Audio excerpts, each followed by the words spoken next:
hunters. Diyan ko po nilagay si Bagwis. Dito tayo maghunting ngayon. So, may nakita ko dito kanina alimungkon. So, dahan-dahan ko lang nilagay si Bagwis para baka sakaling lumapit yung mga hunters. So, subukan po natin.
Mga idol,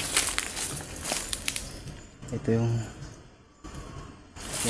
yung huli natin, unang huli po natin, unang huli ni Bagwis. Bali pangalawa na nga pala to. Yung una, yung nasa kulungan siya, so babalik ko po itong mga canders at sakaling makahuli pa si Bagwis.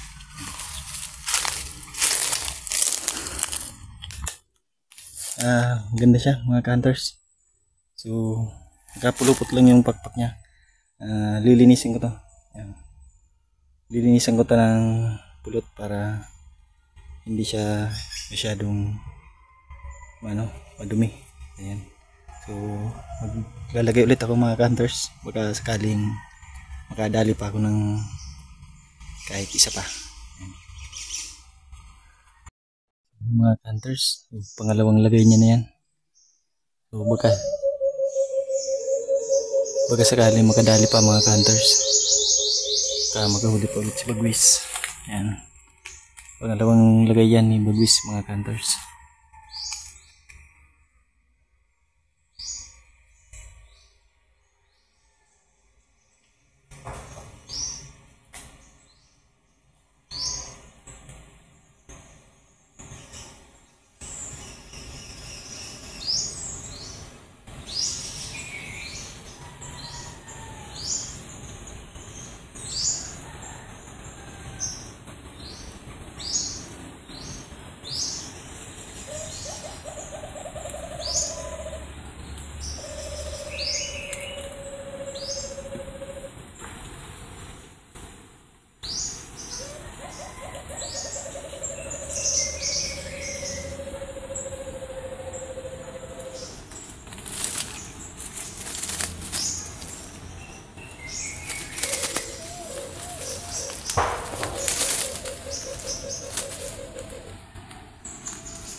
Wala na pong lumapit. Uwi na muna ako kasi alas 12 na. So balik na lang ako mamaya mga hunters. Ito nga pala yung nahuli natin. Ayan. Ito yung huli ni Bagwis mga hunters. Nalagay ko dito para makahinga siya ng maluwag.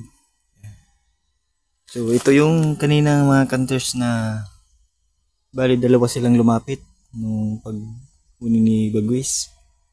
So una pumunta dun sa kabila, yung isa yung umuhuni, yung malakas umuni. Tapos ito kakarating lang nito mga hunters.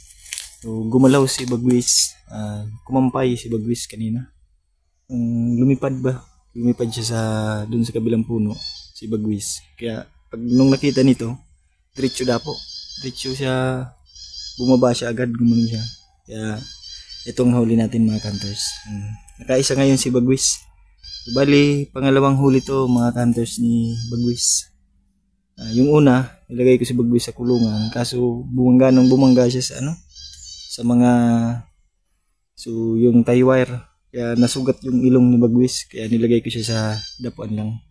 So, yung mga ka-hunters, uwi na po. Nakaisa tayo, hindi tayo lugi. Maraming salamat po sa panonood ninyo mga hunters. Sana huwag nyo naman pong kalimutan mag-like and subscribe para mas dumami pa po yung manood at mas dumami pa po yung subscriber natin. So yun mga hunters, sana lagi nyo abangan yung paghahunting ni Bagwis. Meron nga rin pala tayong biniling kulasisi doon mga hunters, kaso di ko pa nasubukan. So baka susunod na mga araw kapag diretso yung init, yung ganda ng panahon, subukan po natin yung yung kulasisi natin. So ayan, abang-abang po tayo sa susunod mga hunters.